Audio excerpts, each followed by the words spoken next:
નમસ્કાર, જય હિન્દ, જય ભારત.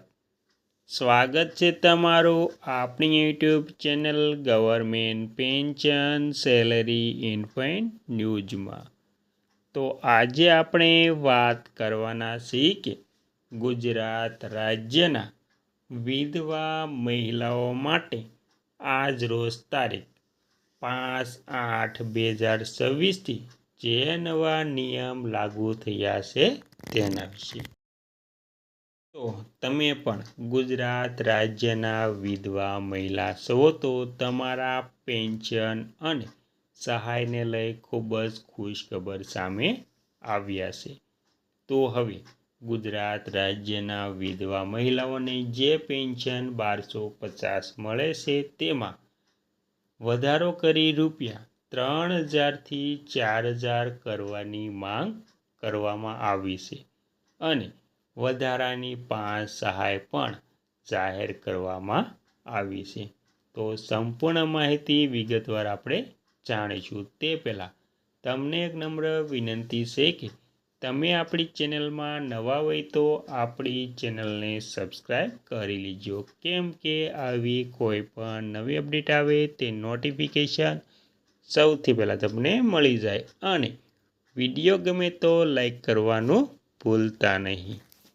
તો સંપૂર્ણ વાત વિગતવાર જાણીએ તો ગુજરાત સરકાર દ્વારા વિધવા મહિલાઓ એટલે કે ગંગા સ્વરૂપા બહેનો માટેની આર્થિક સહાય યોજનાના નિયમો અને વિતરણ વ્યવસ્થામાં મહત્વપૂર્ણ ફેરફારો અને નવી સુવિધાઓ લાગુ કરવામાં આવી છે.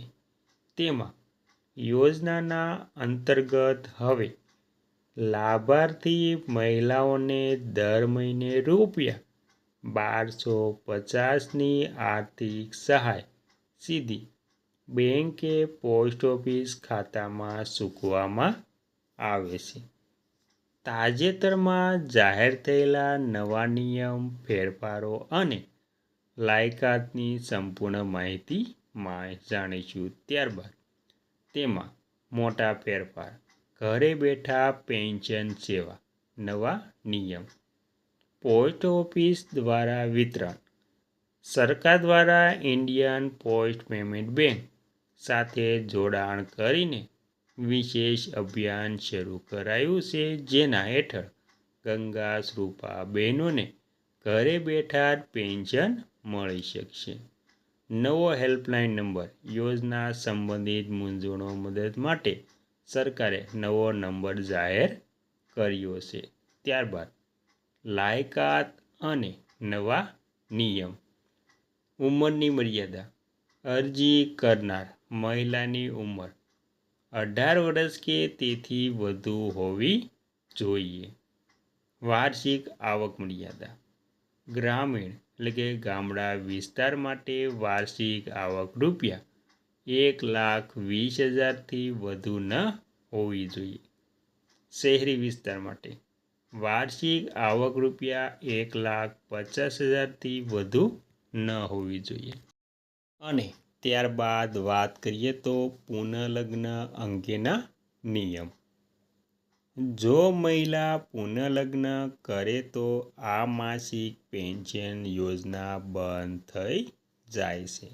જોકે પુનઃલગ્ન કરનારી બહેનોના સામાજિક પુનઃસ્થાપન માટે સરકાર ગંગા સ્વરૂપા પુનઃ આર્થિક સહાય યોજના હેઠળ એક સાથે ₹50,000ની સહાય આપે છે.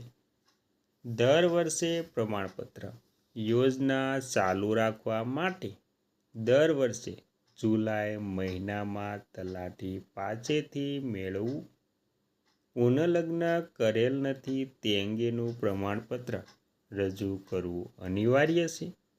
ત્યારબાદ અરજી કરવા માટે જરૂરી દસ્તાવેજો, નવી અરજી કરવા અથવા તો વેરિફિકેશન માટે આ પ્રમાણે પુરાવા જરૂરી છે. તેમાં પતિના મરણનો દાખલો, ડેથ સર્ટિફિકેટ, અરજદાર મહિલાનું આધાર કાર્ડ અને ચૂંટણી કાર્ડ, સક્ષમ અધિકારી મામલતદાર તલાટીનો આવકનો દાખલો, રેશન કાર્ડ અને લાઇટ બિલ, વેરા બિલ, પાસબુક અથવા તો પોસ્ટ ઓફિસ ખાતાની વિગત પુનઃલગ્ન નથી કર્યા તે અંગે તલાટીશ્રીનું પ્રમાણપત્ર ફોર્મ ક્યાં ભરવું?